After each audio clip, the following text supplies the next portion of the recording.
the lighting is just crap. That's a little better. Weird shadow from above.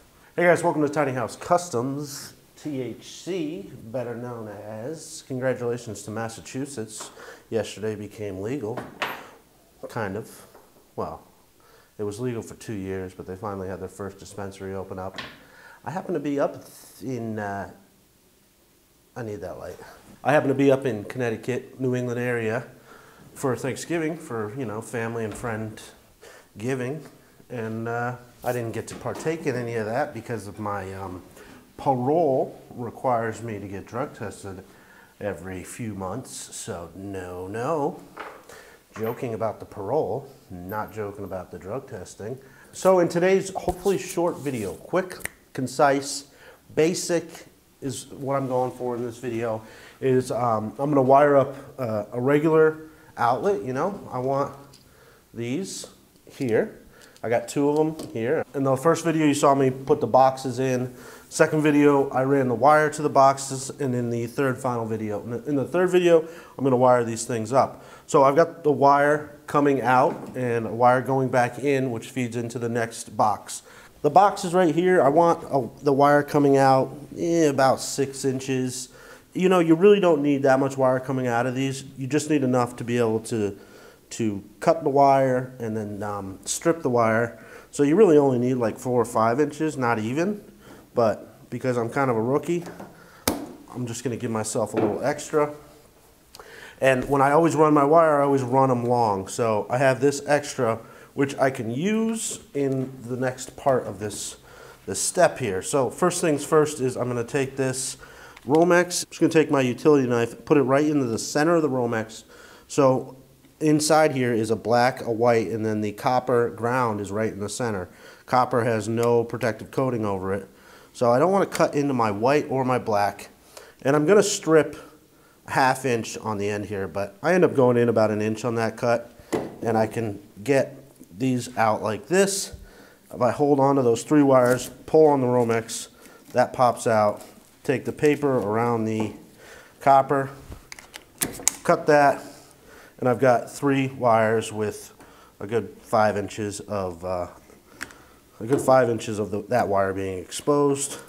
Do the same thing to the other one. This is just a standard wire stripper. There's 2 different styles I've seen.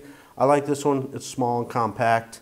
The other one does a little bit more, but for just electrical work, just this, you know, gauge 20 all the way down to 12, this works. This is 14 wire, so I'm gonna put it on the 14. I'm gonna come in about 1/2 inch on that wire and squeeze and pull. Simple. Ready? Again, squeeze and pull. And again, I want 1/2 inch of that wire exposed. No more, no less. So when you go to the big box store, there's different outlets you can buy that all look the same on the front. The backs are what's different. Some of them have just like a plug. You push it into it, you strip the wire like 1/2 inch, you push it in, and you can't get it out. It stays in there forever. I like those for quick work. If it's permanent work, I like that. These are quick ones. You can just push the wire right into that hole. You strip it about 1/2 inch. You push it in there and it locks in. I think you can release it, but I've never messed with it to figure out. I just go buy new ones because they're relatively pretty cheap. On this style, you can take the wire, strip it at 1/2 inch, stick it in there, and then you just tighten down this, and it's got this little like plier, or it's got this clamp inside there that'll squeeze down and it'll clamp the wire in. You can remove it. This one right here, as well as sticking it in the hole, you can do a loop, and you loop it around the nut, the screw, and tighten it down that way. So when you're wiring an outlet, that scrap that I cut off from that, I'm gonna take some of that wire. I want about 10 inches of that wire. And then I'm gonna do 5 and 5. That's way more than 5 and 5. I'm gonna strip this 1/2 inch on both ends. If you were doing the loop on the end of them, then you'd wanna strip it about 3/4 on one end and 1/2 inch on the other. So I stripped this white wire. That's only about 1/2 inch, so I'm gonna just grab it with the ends of this. I'm just gonna grab it with the end of the wire strippers and roll it like that. So it makes a loop to go around that screw. This outlet I'm doing right here to show you is straight. So half inch, half inch. So on the outlet, you're gonna have two sides. One is gonna be silver and the other is gonna be gold. Gold always gets black wires. I don't know if there's anything that says it on it. Oh, there's a strip gauge. Look at that shit. Did it good. White only. So on this one, it does say white only on this side, which is the silver side, which you should just know that by doing this. So this has already been loosened. I'm going to place the wire inside of that hole. And then I have a drill with the wrong bit on it, so we don't get to use that. And then I'm just going to tighten this down. I like to tighten down the other screw as well, so it's not sitting in there rattling. So I put the white on one side, black on the other, black on the gold side. On the ground, you always want the twist in it to go with the way the thread goes. So this screw is going to screw in this direction. So I want to wrap my wire in that direction, and I'll wrap it around there, and I will tighten the ground all the way down. So I've got one done. Now, from what I know, there's two ways to do this. I could take this white wire and I could connect it to the silver side over here. I could take this black wire, connect it to the gold, and connect the ground here. Then when I connect it down into these wires here, then I'd have one black wire coming here, one white wire going here. That current is going to continue on to this next outlet, and I have the other set of wires going to the other box. That'll make a continuous flow of electricity. That's something good to do where you're going to have water. So bathrooms and in kitchens, you would put a GFI on one of those outlets, on the one closest to where the power is coming from. You put the GFI there, and then you run the wire continuous through each outlet. And so if you have one problem on one outlet, it's going to trip the GFI on that first one, and it'll effectively kill the power to all outlets in the kitchen or bathroom or whatever. I don't like to do that because every once in a while you get like a shitty outlet and it just fries up a little bit, and you can just take it offline. You can take it out of the line easily, and it's I don't know. Personal opinion, I like to just run it the way that I'm going to show you how I'm going to do it. So I've got two outlets wired up, and now I need to join all these wires together. You could use wire nuts and just wire nut them together. Generally, I'm not a fan of wire nuts. There's times and places where you need to use those. You can use these on braided wire where there's just a bunch of little wires that come together. But I kind of feel like you're not getting a good connection with those. I feel like you should use a wire nut. You can solder the end of that braided wire, but if you're an amateur, you're probably not going to do that. So using a wired nut on braided wire is fine, but I'm using all this solid copper wire. So these are what I like to use. They are, I don't really know, they're push-in wire connectors. There's several different manufacturers of these. I generally shop at Lowe's, and they sell this Ensure brand Ideal. But this has spots for 4 wires. They sell them with 3 and they sell them with 2. But what I'm going to do is take the white wire on this outlet and the white wire on this outlet and stick them both in. I'm going to take the black wire on this one and the black wire on that one, stick them in, and they make them clear. They make it clear so you can see that you're getting the wire all the way in. This one's not all the way in. Push it in. Push it in. And once they're in, you can't pull them out. Wire nuts tend to be like a little cheaper, but this, you can't pull it out. And then I'll take the 2 grounds and put them together. So this is what I ended up with. This monstrosity, this thing right here. The wires are a little long, whatever. This wasn't the one I'm going to be using on the box. This was just demonstration purposes. But this now can go onto that. Like I said earlier, I did 10 of these. So I set up all 10 outlets I had, and I just sat here with a nice little cocktail and some wire and some wire strippers, and I made 5 of these things so that I could go put them next to the outlet box, and I could just come cut all the wires in the box and connect this in. So like I said, I've already did that. I've already installed them all except for this last one.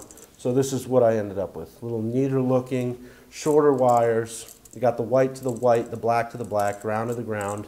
All my silvers are with the silvers. You hear that rattle? There's one screw that's loose. Oh, it's those. All right, we're good. So to add on to that, what I want to do is just be more efficient when I'm working.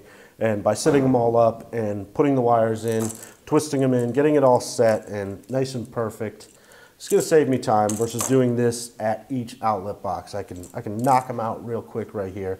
When you do the same thing over and over again, you get pretty proficient at it. And that's what I did.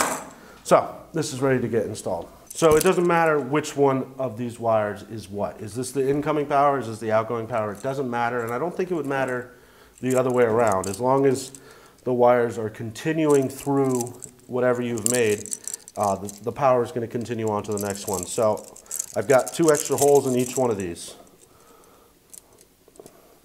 White and white. Black and black. And ground, and the other ground. So what I've done is basically taken that wire, spliced off of it, and brought power to 2 separate outlets. I guess there's 3 ways of doing it. You could just loop this to here and then have this connected like that. But generally this is how I wire my outlets, and it's how I wired my tiny house, and I haven't had any problems, and it works good. So now I'm just going to cram all these wires back in there. If this was permanent work, I would take some electrical tape and wrap it around this right here so that none of this is exposed on either side. One problem you could run into is that your ground wire could come in contact with your live black side, your live line, I guess. I don't know what it's called.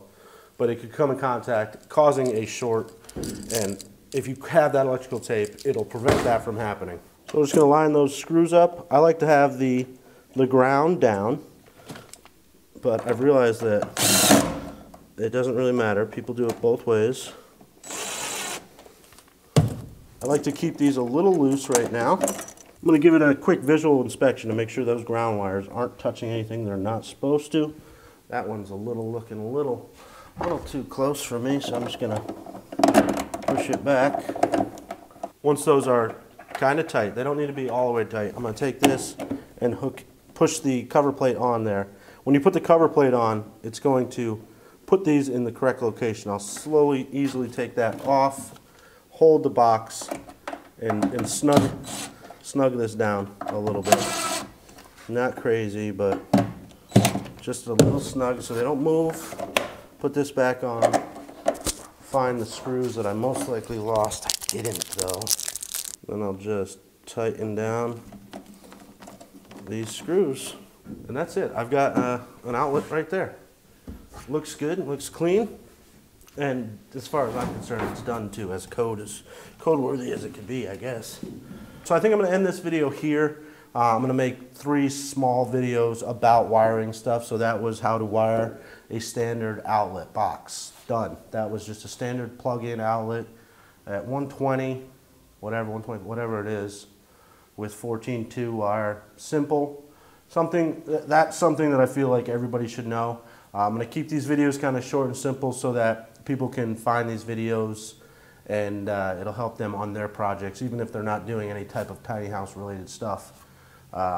It's something that, you know, your standard homeowner should know how to do if they want to wire up their garage, put some outlets in their garage or in the basement or something, save some money on something, I don't know. But I feel like these will be helpful and might bring in some newer faces to the channel. So I hope you enjoyed the video. I hope it was helpful. If I haven't said this already, I'm not an electrician. I'm not licensed. I'm just a DIYer, and that is how a DIYer would wire an outlet. Please take what I said with a grain of salt and do additional research. If you're uncomfortable with doing any of this type of work, don't do it. Hire an electrician. I'm sure you have one locally that can do it for you at an extremely high rate. Oh gosh, I wonder what an electrician's got to be $60 an hour. Electricians and plumbers and it'll be carpenters, it'll be every tradesman one day will be so expensive the average folk won't be able to do any work on their house, and they'll have to do it themselves because everybody's going to college and getting your degrees. I think this is something that's important for everyone to understand how it works. So if they need to fix something easily, if they need to fix something in their house, they can do it a little more confidence and easily. So again, thanks for watching, and I will see you tomorrow on the next episode of Tiny House Customs. Now that I said tomorrow, I have to release it tomorrow. I haven't even filmed it. Well, I better get started then. Might want to be a little more excited.